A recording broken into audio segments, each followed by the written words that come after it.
Dan pemirsa, untuk mengetahui lebih dalam terkait kasus bocah 10 tahun di Nias, Sumatera Utara ini yang menjadi korban aniaya oleh keluarganya sendiri, sudah terhubung dengan kami Kepala Desa Hili Raka, Bapak Ponisman Giawa. Selamat siang Pak Ponisman. Halo, selamat siang pemirsa News TV, selamat siang semua. Selamat siang semua, terima kasih sudah bergabung pada siang hari ini. Pak Ponis, sejak kapan sih Bapak mengetahui adanya kasus penganiayaan ini? Awalnya Bapak mengetahui kasus penganiayaan ini dari mana? Baik, terima kasih. Saya dapat menjelaskan apa yang menjadi berita viral saat ini adalah memang benar itu adalah warga desa Ikara, Kecamatan Lelewau, Kabupaten Nias Selatan, atas nama Nelvin Duru. Jadi saya dapat menjelaskan kepada kita semua dan kepada Bapak Ibu bahwa sebelum saya jadi kepala desa, saya dengan tegas menjelaskan bahwa anak ini dalam keadaan normal. 2020, saat terpilih kepala desa, ada seorang warga yang menyampaikan kepada kita ada dugaan kekerasan anak yang terdapat di salah satu warga kita di desa Hilkara. Di akhir 2021, kita melakukan pemantauan bersama Bapak Kapolsek, langsung turun tangan melihat kondisi waktu itu. Yang kita dapatkan waktu itu adalah anak tersebut sedikit mengalami gangguan di kaki sebelah kirinya. Sehingga Bapak Kapolsek waktu itu bersama pemerintah desa melakukan upaya persuasif agar orang tua atau seluruh keluarga yang berada dalam rumah tersebut merawat sehingga mereka dapat diberikan di rumah sakit. Jadi 3 tahun berselang, di awal 2025, saya ulangi, kita mendapatkan salah satu foto dari warga kita, dikirim kita melalui WhatsApp, kita melakukan pemantauan, ternyata Nelvin ini masih berada di wilayah desa Hilkara. Sehingga pada tanggal 27, bersama Bapak Camat Lelewau, Bapak Kapolsek, Babinsa, kita melakukan upaya penyelamatan.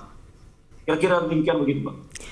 Baik, Pak Ponis, berarti pernah ada laporan dari masyarakat terkait kekerasan yang terjadi kepada korban. Namun sampai berita ini kemudian viral begitu ya, belum pernah ada laporan dari keluarga kepada pihak kepolisian ya, ataupun dari masyarakat kepada pihak kepolisian.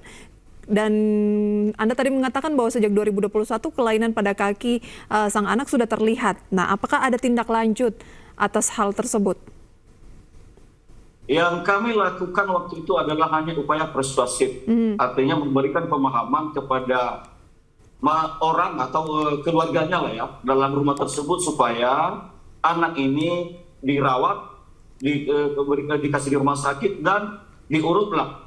Baik. Kalau istilah di kampung kita itu diurut di tukang patah lah, urut tukang patah.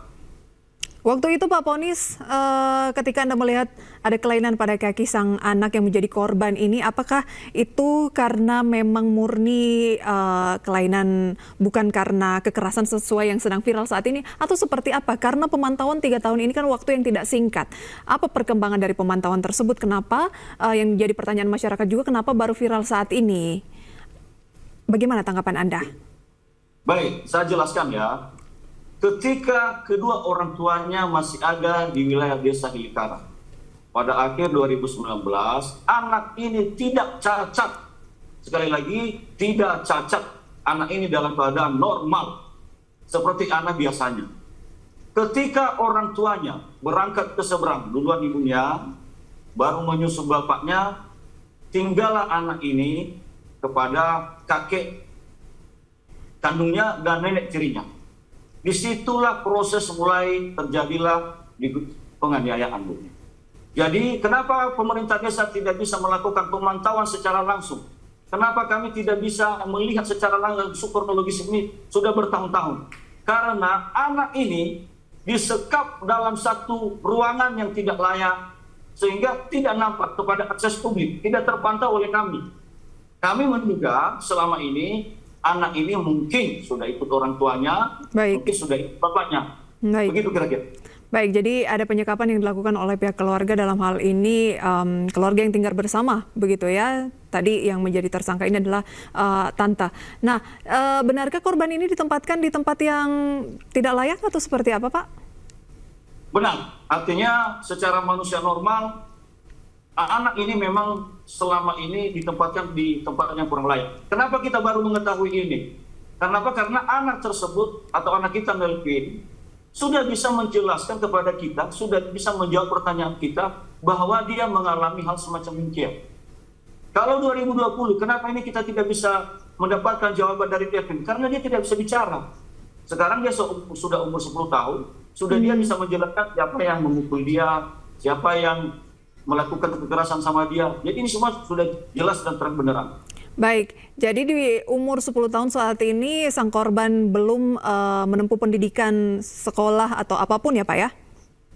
Belum. Jadi dalam rumah tangga tersebut kurang lebih ada 100 meter, ada SD di samping rumah yang bersangkutan, yang juga kita TKP, tapi anak ini belum disekolahkan. Belum disekolahkan. Jangankan disekolahkan, diurus KTP kartu keluarganya aja tidak ada. Kemarin kami melakukan rapat koordinasi dengan pemerintah, baik itu Dinas Sosial, Dinas Dukcapil, dan seluruh instansi pemerintah daerah Kabupaten Selatan, melakukan satu koordinasi supaya anak ini dibuatkan kartu keluarga, akte kelahiran, dan lain sebagainya, yang bisa mendukung tindak lanjut daripada anak kita ke depan. Baik, dalam kurun waktu penyekapan tersebut bertahun-tahun, apakah memang tidak ada laporan dari tetangga yang menjadi warga Bapak juga di daerah sana? Atau seperti apa sih Pak? Boleh digambarkan kondisinya kepada kami? Selama ini belum ada warga yang menyampaikan kepada kita. Kenapa? Karena anak ini tidak terpantau oleh warga. Baik. Karena dia disekap. Sehingga warga tidak bisa mengambil suatu tindakan yang katakanlah tidak pernah melihat satu kekerasan. Kenapa ini bisa terbongkar? Ini mungkin kuasa Tuhan. Anak ini selama disekap, dia lari dari tempat penyekapan, dia merangkap di belakang ternak warga kita di Desa Ilikara. Sehingga waktu itu ibu ini memberikan makanan ternak, dia terkejut. Nih, ini kenapa? Dan segala macam, berbagai macam pertanyaan. Ibu itu memberanikan mengambil dokumen, mengirim ke kita. Setelah itu kita melakukan pemantauan dan kita melakukan penyelamatan. Baik, berarti ada upaya melarikan diri ya, perlawanan dari korban. Lantas bagaimana kondisi korban saat ini dan Bapak sendiri begitu ya, kira-kira bagaimana mengantisipasi agar hal serupa tidak terjadi lagi? Baik, untuk kondisi saat ini korban, kita telah menyerahkan kepada PKPA dalam hal ini untuk melakukan pendampingan, dan kondisi korban sudah berada di Rumah Sakit Thomson Gunung Stoli untuk dilakukan ronsen lebih dalam, lebih jauh, apa yang dialami oleh anak kita tersebut. Dan saya dapat saya jelaskan juga ada utusan dari Dinas Sosial Provinsi sudah datang ke Kota Gunung Stoli, sudah bertemu dengan kita, sudah melakukan koordinasi sehingga anak ini ke depan dapat dibantu oleh dari provinsi, dalam hal ini Dinas Sosial atau dinas terkait. Baik Pak Ponis, terima kasih atas informasi dari Anda, selamat beraktivitas kembali.